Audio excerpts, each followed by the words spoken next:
This week on Wood Crew Reviews, we're going to review the movie Ant-Man.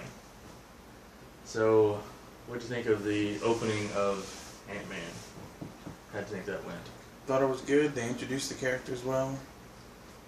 Yeah, I thought, I mean, they have to start somehow. Okay. Yeah. Yes, No, I thought it did pretty well. Introducing Paul Rudd's character into, his life, coming from prison, going into something, trying to figure out his life from there. Every time I think of something to kind of chip at this movie, I realize that they covered their base. There's not a lot of plot holes in this movie at all. No, there really wasn't. There wasn't anything to say, well, There's only one major one, which we'll get to in a minute, but I wouldn't even call it major. But there is one that I saw. But I was thinking how they set up Scott Lang's character, and Hank Pym has been basically watching him. Right, yeah. And the way that they get introduced seems really kind of contrived. But then when you think about it, and then they later explain how Hank Pym had been basically doing surveillance on Scott Lang ever since he went into prison, because he saw why. Yeah, exactly. Right. Yeah, it wasn't, I'm just going to find a criminal, an expendable person. Yes. No, it's because of why he went to prison. He does his whole, exactly. Right. That's how he got noticed. Yeah. And they illustrate that, he made the papers because of that particular reason. It's not like he just picked some random burglar. Right. Yeah, which you kind of think that looks like that. But then... Well, and, he talks about that later when he's talking to Hope. Yeah. He said, well, I'm expendable. And it's not just Hank because daughter, of that. Hope, yeah, and it's not just because of that. Yeah. It's not just because, and it wasn't really because of that at all. Yeah. But to ease her own pain because she was having her own issues. Yeah. With it.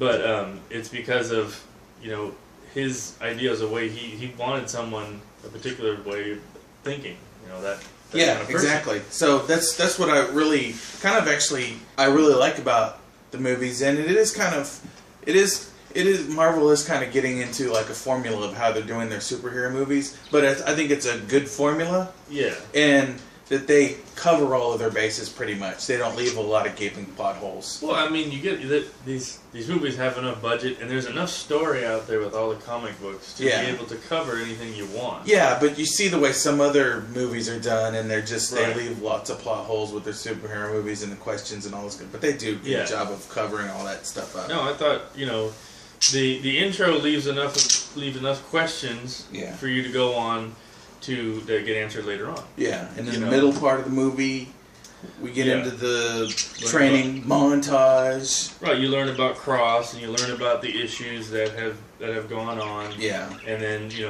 why he needs to be Ant-Man now. Yes, after they never really. Hank doesn't really get into the specifics of why he doesn't wear the Ant-Man suit anymore. You kind of get a feeling like you can't use it too much. It's an emotional toll, but then at the same time has been actual physical toll on him. They don't really get into that aspect of it, do they? At one point, I thought it was going to be about he's going to say something to the effect of you can't use the suit too much, or it takes a physical toll on your body, or that the original suit did that, but I corrected X, Y, and Z. Yeah, they really never really don't say anything about it. He just has that moment. There's like one moment when he's like, I don't. I've worn the Ant-Man suit for years. It takes a toll on you. And he kind of leaves it open like an emotional toll, or maybe both. Emotional and a physical toll. Because, he had an emotional toll, obviously, with his wife dying because of his invention. Yeah. Essentially. Yeah. And so maybe it's just too much baggage for him to wear the suit again. It could. And I mean, obviously, you hope there's going to be more. So maybe in other movies they maybe explain that, but in this one they didn't really. Didn't have to, but it didn't need to. That's what I like, the way they kind of lay it out there, though. Right. They leave it open. It just takes a toll on you. Right. So I mean, there's more of the setup of what they want to do. They trying to take Cross out, who's trying to, develop another Ant-Man-like suit. Yeah, because Cross has been frustrated to the point of obsession with getting the Pym particles formula and Yeah, his character alone does just seem to be an obsessed character. Yeah. I mean, it's He was Pym's protege, and you know, there's the one moment in the movie where, you know, he actually goes to him and say, why did you pick me? Yeah. And it's like he needs that fatherly validation. He needs that validation. You know, when you first see him, he's very smug, and he's very, you know, even, you know, to the point of being, he was arrogant and everything. But he's angry because it's like, you took me under your wing, but then you didn't show me all the secrets. Right. And he's like, and it's like Hank can't explain to him that the secrets would destroy the world. Right.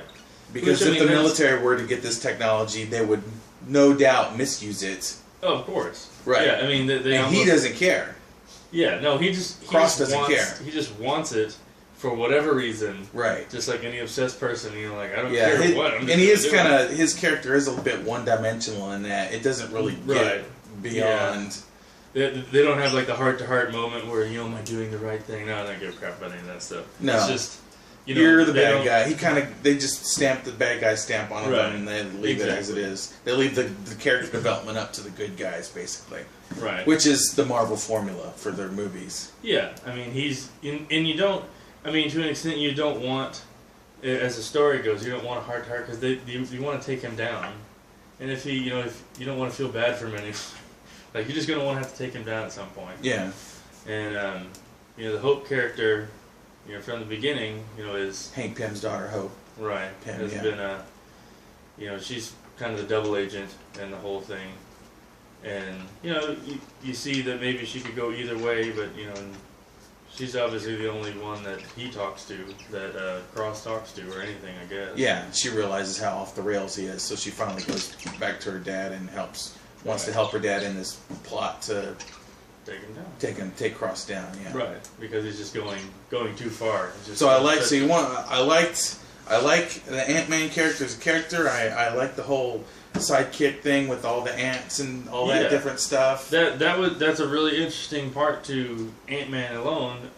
You know, differ from any other one. Differ from an Iron Man or they're not these solitary. He's not this solitary standout figure, even though he could be. Yeah. But a major portion of his superpower is the ability to control the ants to help him complete his task. And it's a very cool part of the movie is just them talking about the different types of ants and what they do. Yeah. And how he can utilize each different. And how they're critical into the success of his mission. Right. Yeah. You know, because they need him to they use the ants to take down the servers, which destroys all the data. Yeah, they got the crazy ants that have some electrical charge, and they can use those, and using the fire ants to build structures. Yeah. The biting ants to bite people and stuff. Yeah. Yeah, very bullet ants they're called. Yeah. Very huge, scary ants. Yeah. And flying ants to obviously fly around. Yeah. Which really helps. Yeah. And then, you know, and aside from all of that stuff, you know, the major thing you have his daughter that he's trying to be a dad. Yeah. And trying to be a hero and not just be this guy who keeps going to jail and keeps screwing up and that's, you know, that kind of story has been done many times, really. And this is just it was a humorous way to do it and a good way to do a lot of this stuff. Yeah. And a lot of this movie, as opposed to many other Marvel movies, wasn't as heavy-handed in being. You know, it was very lighthearted. Yeah. It has its serious moments that aren't like extremely serious, but they're just. It's a good fun movie. You have fun.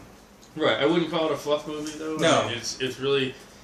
Paul Rudd is funny. He's just funny, and he makes it. It doesn't make the jokes cliched or anything. They're just really funny. And some of them you don't expect. Some of them you sort of do expect them, but they're still really funny. Yeah. And the end wraps up well. Yeah. I felt like it was a satisfying ending.